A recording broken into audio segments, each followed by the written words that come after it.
வணக்கம். தந்தையின் பாட்காஸ்ட் செய்திகளை வாசிப்பது நான் வைகரை வருணன். முதலில் தலைப்புச் செய்திகள். தமிழ் புதல்வன் திட்டத்தை கோவையில் இன்று துவக்கி வைக்கிறார் முதலமைச்சர் ஸ்டாலின். 6 முதல் 12ஆம் வகுப்பு வரை அரசு பள்ளியில் பயின்று உயர்கல்வியில் சேரும் மாணவர்களுக்கு மாதந்தோறும் 1000 ரூபாய் வழங்கும் திட்டம். சுதந்திர தினத்தன்று அனைத்து ஊராட்சிகளிலும் கிராம சபை கூட்டம் நடத்த அனுமதி. கூட்டம் நடைபெறும் இடம், நேரத்தை மக்களுக்கு தெரிவிக்குமாறு மாவட்ட ஆட்சியர்களுக்கு தமிழக அரசு உத்தரவு. வக்பு வாரிய சட்டத்திருத்த மசோதாவிற்கு இந்தியா கூட்டணி கடும் எதிர்ப்பு. அரசியல் சாசனத்தின் அடிப்படை மீதான தாக்குதல் என காங்கிரஸ், திமுக எம்பிக்கள் குற்றச்சாட்டு. மத்திய அரசு கொண்டு வந்துள்ள திருத்தங்கள் இஸ்லாமியர்களின் உரிமைகளை பறிக்கும் வகையில் உள்ளது. அதிமுக பொதுச் செயலாளர் எடப்பாடி பழனிசாமி கண்டனம். தமிழக மீனவர்கள் 32 பேர் சிறையில் அடைப்பு. 4 நாட்டுப் படகுகளோடு சிறைபிடித்துச் சென்ற இலங்கை கடற்படை. சர்வதேச விண்வெளி நிலையத்தில் சிக்கியுள்ள சுனிதா வில்லியம்ஸ் உள்ளிட்ட 2 பூமிக்கு திரும்ப இன்னும் 6 மாதங்கள் ஆகும் என நாசா தகவல். ஸ்பேஸ் எக்ஸின் டிராகன் விண்கலம் மூலமாக அடுத்த ஆண்டு பிப்ரவரியில் பூமிக்கு அழைத்து வர திட்டம். பாரிஸ் ஒலிம்பிக் ஆடவர் ஹாக்கி போட்டியில் வெண்கலம் வென்று இந்திய அணி அசத்தல். தலைமுறையாக போற்றப்படும் சாதனை என பிரதமர் மோடி வாழ்த்து. மல்யுத்தத்திலிருந்து ஓய்வு பெறுவதாக இந்திய வீராங்கனை வினேஷ் போகத் அறிவித்ததால் பரபரப்பு. பதக்கம் வென்றவருக்கு வழங்கும் கௌரவம் வினேஷ் போகத்திற்கு வழங்கப்படும் என ஹரியானா முதல்வர் அறிவிப்பு. தமிழகத்தில் 3 நாட்களுக்கு மிதமான மழை பெய்ய வாய்ப்பு. சென்னை வானிலை ஆய்வு மையம் தகவல். இனி விரிவான செய்திகள். தமிழ் புதல்வன் திட்டத்தை முதல்வர் ஸ்டாலின் கோவையில் இன்று துவக்கி வைக்க உள்ளார். அரசு பள்ளிகளில் படித்து கல்லூரிகளில் சேரும் மகளிருக்கு மாதம் 1000 ரூபாய் வழங்கும் புதுமை பெண் திட்டத்தால் 3 லட்சம் மகளிருக்கு மேல் பயன்பெறுவதைப் போல் பள்ளிக்கல்வி முடித்து உயர்கல்வியில் சேரும் மாணவர்களின் எண்ணிக்கையை அதிகரித்திட அவர்களுக்கும் மாதம் 1000 ரூபாய் வழங்கும் தமிழ் புதல்வன் திட்டம் உருவாக்கப்பட்டுள்ளது. 6 முதல் 12ஆம் வகுப்பு வரை அரசு பள்ளிகளில் பயின்று உயர்கல்வியில் சேரும் மாணவர்கள் பாடப்புத்தகங்கள், பொது அறிவு நூல்கள் மற்றும் இதழ்களை வாங்கி அவர்களது கல்வியை மெருகேற்றிட உதவும் வகையில் மாதந்தோறும் 1000 ரூபாய் அவர்களின் வங்கிக் கணக்கில் நேரடியாக செலுத்தப்பட உள்ளது. இந்த திட்டத்தின் வாயிலாக அரசு பள்ளிகளிலும் அரசு உதவி பெறும் பள்ளிகளிலும் தமிழ் வழியில் படித்து 12ஆம் வகுப்பில் தேர்ச்சி பெற்று கல்லூரிகளில் சேரும் ஏறத்தாழ 3,28,000 கல்லூரி மாணவர்கள் மாதந்தோறும் பயனடைவார்கள். பருவநிலை நீதியிலும் இந்தியாவிற்கே தமிழ்நாடு வழிகாட்டியாக திகழ்வதாக அமைச்சர் சிவசங்கர் பெருமிதம் தெரிவித்துள்ளார். காலநிலை மற்றும் நிலைத்தன்மைக்கான முன்னெடுப்புகள் என்ற அமைப்பின் சார்பில் டெல்லியில் நடந்த கருத்தரங்கில் அமைச்சர் சிவசங்கர் விருந்தினராக கலந்து கொண்டு உரையாற்றினார். அவர் தனது உரையில் முதலமைச்சர் ஸ்டாலின் தலைமையில் இந்தியாவின் முன்னணி மின்சார வாகன உற்பத்தி மையமாக தமிழ்நாடு திகழ்வதாகவும், சமூக நீதியில் மட்டுமல்ல பருவநிலை நீதியிலும் இந்தியாவிற்கே தமிழ்நாடு வழிகாட்டியாக திகழ்வதாகவும் பெருமிதத்துடன் குறிப்பிட்டார். சுதந்திர தினத்தன்று அனைத்து ஊராட்சிகளிலும் கிராம சபை கூட்டம் நடத்த தமிழக அரசு அனுமதி அளித்துள்ளது. இது தொடர்பாக வெளியிடப்பட்டுள்ள அறிக்கையில் கூட்டம் நடைபெறும் இடம், நேரத்தை பொதுமக்களுக்கு தெரிவிக்குமாறும் மாவட்ட ஆட்சியர்களுக்கு தமிழக அரசு உத்தரவு பிறப்பித்துள்ளது. தமிழகத்தில் போதைப்பொருள் விற்பனையை தடுக்க தவறிவிட்டதாக எதிர்க்கட்சித் தலைவர் எடப்பாடி பழனிசாமி கண்டனம் தெரிவித்துள்ளார்.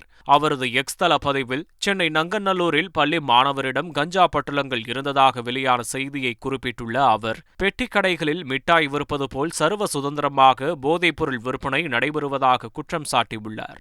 போதைப்பொருள் விற்பனையை முழுமையாக கட்டுப்படுத்த காவல்துறையினருக்கு முழு சுதந்திரம் அளிக்க வேண்டும் என்றும் அவர் வலியுறுத்தியுள்ளார். அரசியல் பழிவாங்கும் நடவடிக்கையாகவே தனக்கு எதிராக அமலாக்கத்துறையினர் வழக்கு பதிவு செய்துள்ளதாக முன்னாள் அமைச்சர் செந்தில் பாலாஜி குற்றம் சாட்டியுள்ளார். சட்டவிரோத பணப்பரிமாற்ற தடை சட்ட வழக்கில் அமலாக்கத்துறையால் கைதான முன்னாள் அமைச்சர் செந்தில் பாலாஜி சென்னை முதன்மை அமர்வு நீதிமன்றத்தில் நேரில் ஆஜர்படுத்தப்பட்டார். அவர் மீது அமலாக்கத்துறை சுமத்தியுள்ள குற்றச்சாட்டுகளை வாசித்து காட்டி ஒப்புக்கொள்கிறீர்களா என நீதிபதி அல்லி கேள்வி எழுப்பினார். குற்றச்சாட்டுகளை மறுத்த செந்தில் பாலாஜி தான் நிரபராதி என்றும் தனக்கு எதிரான வழக்கு புனையப்பட்டது என்றும் தெரிவித்தார். மேலும் அரசியல் காழ்ப்புணர்ச்சியால் பொய் வழக்கு தொடரப்பட்டதாகவும் கூறினார். சாட்சிகளை குறுக்கு விசாரணை செய்ய விரும்புவதாக செந்தில் பாலாஜி கோரிக்கை விடுத்ததை அடுத்து சாட்சி விசாரணைக்காக வழக்கை வரும் 16ஆம் தேதிக்கு நீதிபதி அல்லி ஒத்திவைத்தார். தேர்தல் வரும்போது திமுகவிற்கு முருகன் மீது பக்தி வரும் என நாம் தமிழர் கட்சியின் தலைமை ஒருங்கிணைப்பாளர் சீமான் விமர்சித்துள்ளார். தமிழக மீனவர்களுக்கும் இலங்கை தமிழ் மீனவர்களுக்கும் பிரச்சினை இருப்பதாக பாஜக கட்டமைக்க முயல்வதாகவும் அவர் குற்றம் சாட்டியுள்ளார். பாம்பன் பகுதியைச் சேர்ந்த 32 மீனவர்களை இலங்கை கடற்படையினர் கைது செய்தனர். பாம்பன் துறைமுகத்திலிருந்து மீன்பிடிப்பதற்கான அனுமதி சீட்டு பெற்று 100க்கும் மேற்பட்ட மீனவர்கள் கடலுக்கு மீன்பிடிக்க சென்றனர். அப்போது பத்தாளம் பகுதி அருகே மீன்பிடித்துக் கொண்டிருந்த 32 மீனவர்களை கைது செய்த இலங்கை கடற்படையினர் 4 நாட்டுப் படகுகளையும் பறிமுதல் செய்தனர். வயநாட்டில் ஏற்பட்ட நிலச்சரிவை தேசிய பேரிடராகவும் தீவிர பேரிடராகவும் அறிவிக்க வேண்டும் என மத்திய அரசுக்கு கேரள முதல்வர் பினராயி விஜயன் கோரிக்கை விடுத்துள்ளார். வயநாடு நிலச்சரிவை பார்வையிட வரும் 10ஆம் தேதி பிரதமர் மோடி கேரளா வரவுள்ளார். இதனிடையே சேதத்தை மதிப்பீடு செய்ய 9 பேர் கொண்ட குழுவை மத்திய உள்துறை அமைச்சகம் நியமித்தது. இந்நிலையில் வயநாட்டில் ஏற்பட்ட நிலச்சரிவை தேசிய பேரிடராக அறிவிக்க வேண்டும் என மத்திய அரசுக்கு முதல்வர் பினராயி விஜயன் கோரிக்கை விடுத்தார். மக்களின் மறுவாழ்வு உறுதி செய்யப்பட வேண்டும் எனவும் தற்காலிக மறுவாழ்வுக்காக 91 அரசு குடியிருப்புகள் அமைக்கப்பட்டுள்ளது எனவும் அவர் கூறினார். மேலும் மீட்புப் பணி தொடரும் எனவும் அவர் தெரிவித்தார். வயநாடு நிலச்சரிவு தொடர்பான வழக்கை கேரள உயர்நீதிமன்றம் தாமாக முன்வந்து விசாரணைக்கு எடுத்துள்ளது. ஊடகங்களில் வெளியான செய்திகள் மற்றும் உயர்நீதிமன்றத்திற்கு வந்த கடிதங்களின் அடிப்படையில் தாமாக முன்வந்து விசாரணைக்கு எடுத்துள்ளது. வழக்கை நீதிபதிகள் ஜெயசங்கரன் நம்பியார், VM ஷியாம்குமார் அடங்கிய அமர்வு நாளை விசாரிக்கிறது. நீதிமன்றத்தின் பரிசீலனையில் காட்கில் மற்றும் கஸ்தூரி ரங்கன் அறிக்கை, சட்டவிரோத குவாரிகள் மற்றும் பேரிடர் நிதி வசூலிப்பதை கட்டுப்படுத்த கோரி மனு உள்ளிட்டவை உள்ளது. மக்களவையில் மத்திய அரசு தாக்கல் செய்த வக்பு வாரிய சட்டத்திருத்த மசோதா மீதான விவாதத்தில் மசோதாவிற்கு காங்கிரசும் திமுகவும் கடும் எதிர்ப்பை தெரிவித்தன. மதசார்பற்ற இந்தியாவில் இஸ்லாமியர்களுக்கு எதிரான சட்டத்திருத்தம் கொண்டு வருவது தவறு என திமுக MP கனிமொழியும், இஸ்லாமியர்களுக்கான சுதந்திரத்தில் தலையிடுவது அரசமைப்பு சட்டத்திற்கு எதிரானது என விடுதலை சிறுத்தைகள் கட்சி MP திருமாவளவனும் குற்றம் சாட்டினர். அதேபோல் வக்பு சட்டத்தில் மத்திய அரசு கொண்டு வந்துள்ள திருத்தங்கள் இஸ்லாமியர்களின் உரிமைகளை பறிக்கும் வகையில் உள்ளதாக முன்னாள் முதலமைச்சர் எடப்பாடி பழனிசாமி தெரிவித்துள்ளார். மேலும் இஸ்லாமியர்களின் நலனுக்காக அர்ப்பணிக்கப்பட்ட சொத்துக்களை அவர்களிடமிருந்து பறித்து அரசு நிர்வகிக்க நினைப்பது தவறு எனவும் அவர் சுட்டிக்காட்டியுள்ளார். மதுபான கொள்கை முறைகேடு CBI வழக்கில் அரவிந்த் கெஜ்ரிவாலின் நீதிமன்ற காவலை நீட்டித்து சிறப்பு நீதிமன்றம் உத்தரவிட்டுள்ளது. மதுபான கொள்கை முறைகேடு வழக்கில் அரவிந்த் கெஜ்ரிவாலை CBI ஜூன் 25ஆம் தேதி கைது செய்தது. இந்த வழக்கில் நீதிமன்ற காவல் நிறைவடைந்ததைத் தொடர்ந்து காணொலி வாயிலாக சிறப்பு நீதிமன்ற நீதிபதி முன் ஆஜர்படுத்தப்பட்டார். இதைத் தொடர்ந்து அவருக்கு விதிக்கப்பட்ட நீதிமன்ற காவலை ஆகஸ்ட் 20ஆம் தேதி வரை நீட்டித்து நீதிபதி உத்தரவிட்டுள்ளார். கேரளாவில் பரவி வரும் அமீபிக் மூளை காய்ச்சல் காரணமாக இதுவரை 3 குழந்தைகள் உட்பட 4 பேர் உயிரிழந்துள்ளனர். இந்நிலையில் திருவனந்தபுரத்தில் மேலும் 6 பேருக்கு அமீபிக் மூளை காய்ச்சல் பாதிப்பு கண்டறியப்பட்டுள்ளது. அவர்களில் 5 பேர் கடந்த மாதம் உயிரிழந்த இளைஞரின் நண்பர்கள் என்பது குறிப்பிடத்தக்கது. அவர்களது ஊரில் உள்ள பாசி நுரைந்த குளத்தில் குளித்ததன் மூலமாக தொற்று பாதிப்புக்குள்ளாகி இருப்பது தெரியவந்துள்ளது. பாதிக்கப்பட்ட 6 பேரில் 4 பேருக்கு தீவிர சிகிச்சை அளிக்கப்பட்டு வரும் நிலையில் பாதிப்பு எண்ணிக்கை 15ஆக உயர்ந்துள்ளது. இந்தியாவில் தஞ்சமடைந்திருக்கும் ஹசீனாவின் அடுத்த கட்ட திட்டம் குறித்து தங்களிடம் எந்த தகவலும் இல்லை என வெளியுறவுத்துறை தெரிவித்துள்ளது. டெல்லியில் செய்தியாளர்களிடம் பேசிய வெளியுறவுத்துறை செய்தி தொடர்பாளர் ரந்தீப் ஜெய்ஷ்வால், வங்கதேசத்தில் இருக்கும் சிறுபான்மையினர் நிலையை உன்னிப்பாக கவனித்து வருவதாக குறிப்பிட்டார். வங்கதேசத்தில் அமைதியும் ஸ்திரத்தன்மையும் நிலவ வேண்டும் என்பதே இந்தியாவின் விருப்பம். வங்கதேசத்தில் விரைவில் சட்டம் ஒழுங்கு சீரடையும் என்றே எதிர்பார்ப்பதாகவும் தெரிவித்தார். ஹசீனா பிரிட்டனில் அடைக்கலம் கோரியிருந்த வேளையில் வெளியுறவுத்துறை அமைச்சர் ஜெய்சங்கர் பிரிட்டன் வெளியுறவுத்துறை அமைச்சர் டேவிட் லம்மியிடம் பேசியிருக்கிறார். இருவரும் வங்கதேச சூழல் குறித்து பேசியதாக ரந்தீப் ஜெய்ஷ்வால் கூறியிருக்கிறார். தமிழ் பொது வேட்பாளராக இலங்கை தமிழரசு கட்சியைச் சேர்ந்த முன்னாள் நாடாளுமன்ற உறுப்பினர் அறிவிக்கப்பட்டுள்ளார். தமிழ் தேசியம் பொது கட்டமைப்பின் சந்திப்பு யாழ்ப்பாணத்தில் நடத்தி தமிழ் பொது வேட்பாளரை அறிவித்துள்ளது. அதிபர் தேர்தலில் தமிழ் பொது வேட்பாளராக மட்டக்களப்பு மாவட்ட முன்னாள் நாடாளுமன்ற உறுப்பினர் ப. அரியநேந்திரன் தேர்வு செய்யப்பட்டுள்ளதாக தமிழ் தேசிய கட்சியின் தலைவர் தெரிவித்துள்ளார்.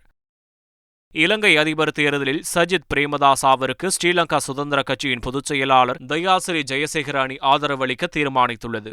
கொழும்புவில் உள்ள நட்சத்திர விடுதி ஒன்றில் இருதரப்புக்கும் இடையிலான புரிந்துணர்வு ஒப்பந்தம் கையெழுத்தானது. சுதந்திர கட்சியின் சார்பில் அதன் பொதுச் செயலாளர் தயாசிறி ஜெயசேகரவு, ஐக்கிய மக்கள் சக்தியின் சார்பில் சஜித் பிரேமதாசாவும் இப்புரிந்துணர்வு ஒப்பந்தத்தில் கையெழுத்திட்டனர். டெல்லி நாடாளுமன்ற வளாகத்தில் எதிர்க்கட்சி எம்பிக்கள் வெங்காய விலை உயர்வை கண்டித்து ஆர்ப்பாட்டத்தில் ஈடுபட்டனர். விலை உயர்வை குறைக்க வலியுறுத்தி கழுத்தில் வெங்காய மாலையை அணிந்து கண்டன முழக்கங்களை எழுப்பினர். இந்த ஆர்ப்பாட்டத்தில் விடுதலை சிறுத்தைகள் கட்சி MP Thirumavalavan, Trinamool Congress MP Kalyan Banerjee, Shiv Sena MP Priyanka Chaturvedi உள்ளிட்ட பல எம்பிக்கள் கலந்து கொண்டனர். ரெப்போ வட்டி விகிதம் 6.5%ஆகவே தொடரும் என ரிசர்வ் வங்கி ஆளுநர் சக்தி காந்ததாஸ் அறிவித்துள்ளார். ரிசர்வ் வங்கி வங்கிகளுக்கு வழங்கும் கடன்களுக்கான வட்டி விகிதமான ரெப்போ வட்டி விகிதங்களில் எந்த மாற்றமும் இல்லை என்று அறிவித்துள்ளார். இதனால் தனிநபர் கடன், வீட்டுக்கடன், வாகன கடன் ஆகியவற்றின் மீதான வட்டி விகிதங்களில் மாற்றம் எதுவும் இருக்காது. சர்வதேச விண்வெளி நிலையத்தில் சிக்கியுள்ள சுனிதா வில்லியம்ஸ் அடுத்த ஆண்டு பிப்ரவரி மாதம் பூமி திரும்ப வாய்ப்பிருப்பதாக நாசா தெரிவித்துள்ளது.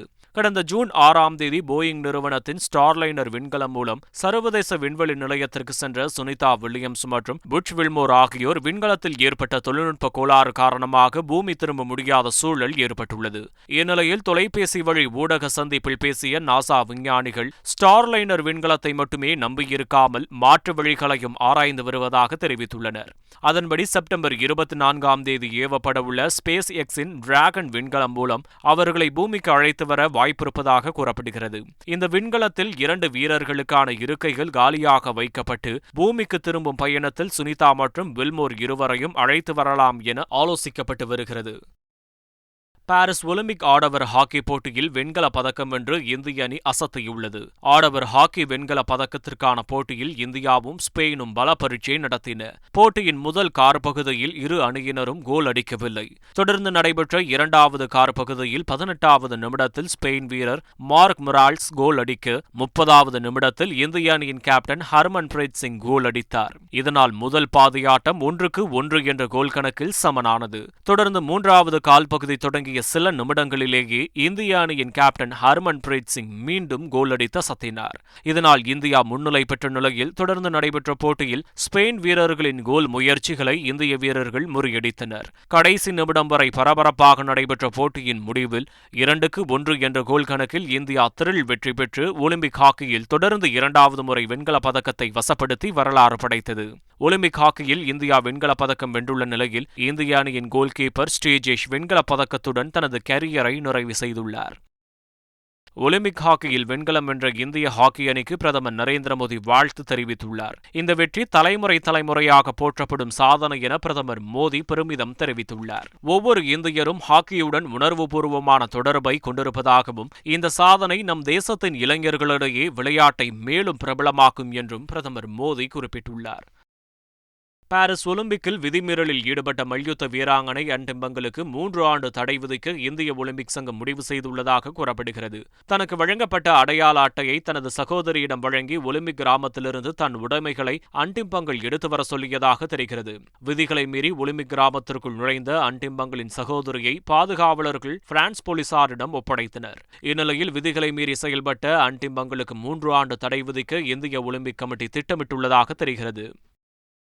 பாரிஸ் ஒலிம்பிக்கில் தகுதி நீக்கம் செய்யப்பட்டு பதக்கத்தை இழந்த மல்யுத்த வீராங்கனை வினேஷ் போகத் ஓய்வை அறிவித்து அதிர்ச்சியை அதிகரிக்க செய்துள்ளார். இந்நிலையில் வினேஷ் போகத் எங்களுக்கு சாம்பியன் தான் என ஹரியானா முதல்வர் சைனி புகழாரம் சூட்டியுள்ளார். ஹரியானாவின் துணிச்சலான மகளான வினேஷ் போகத் அற்புதமாக விளையாடி ஒலிம்பிக்கின் இறுதிப் போட்டிக்குள் நுழைந்து சில காரணங்களால் விளையாட முடியாமல் போனாலும் அவர் சாம்பியன் தான் என சைனி புகழ்ந்துள்ளார். மேலும் வினேஷ் போகத் ஒலிம்பிக்கில் பதக்கம் வென்றவரைப் போலத்தான் வரவேற்கப்படுவார் என்றும் வெள்ளிப் பதக்கம் வென்றவருக்கு அரசு அளிக்கும் மரியாதை, வெகுமதி அனைத்தும் வினேஷ் போகத்திற்கு நன்றியுடன் வழங்கப்படும் எனவும் சைனி குறிப்பிட்டுள்ளார். தமிழகத்தில் 6 மாவட்டங்களில் கனமழைக்கு வாய்ப்புள்ளதாக தெரிவிக்கப்பட்டுள்ளது. தமிழகத்தின் ஒரு சில இடங்களிலும் புதுவை மற்றும் காரைக்கால் பகுதிகளிலும் இடிமின்னல் மற்றும் பலத்த காற்றுடன் கூடிய லேசானது முதல் மிதமான மழை பெய்யக்கூடும் என்றும் தருமபுரி, கிருஷ்ணகிரி, திருப்பத்தூர், திருவண்ணாமலை, விழுப்புரம் மற்றும் செங்கல்பட்டு மாவட்டங்களில் ஒரு சில இடங்களில் கனமழை பெய்ய வாய்ப்புள்ளதாகவும் அறிக்கையில் கூறியுள்ளது. மீண்டும் தலைப்புச் செய்திகள். தமிழ் புதல்வன் திட்டத்தை கோவையில் இன்று துவக்கி வைக்கிறார் முதலமைச்சர் ஸ்டாலின். 6 முதல் 12ஆம் வகுப்பு வரை அரசு பள்ளியில் பயின்று உயர்கல்வியில் சேரும் மாணவர்களுக்கு மாதந்தோறும் 1000 ரூபாய் வழங்கும் திட்டம். சுதந்திர தினத்தன்று அனைத்து ஊராட்சிகளிலும் கிராம சபை கூட்டம் நடத்த அனுமதி. கூட்டம் நடைபெறும் இடம், நேரத்தை மக்களுக்கு தெரிவிக்குமாறு மாவட்ட ஆட்சியர்களுக்கு தமிழக அரசு உத்தரவு. வக்பு வாரிய சட்டத்திருத்த மசோதாவிற்கு இந்தியா கூட்டணி கடும் எதிர்ப்பு.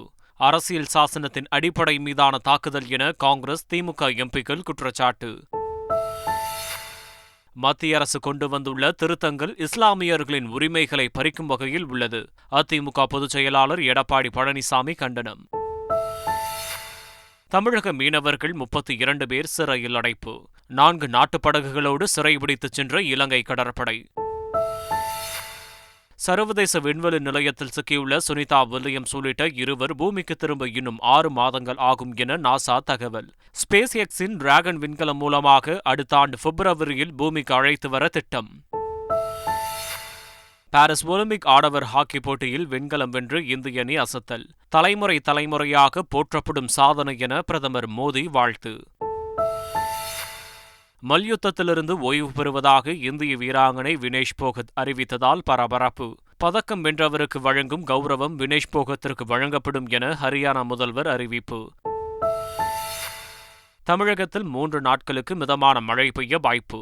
சென்னை வானிலை ஆய்வு மையம் தகவல். இதுடன் பாட்காஸ்ட் செய்திகள் நிறைவு பெறுகின்றன. வணக்கம்.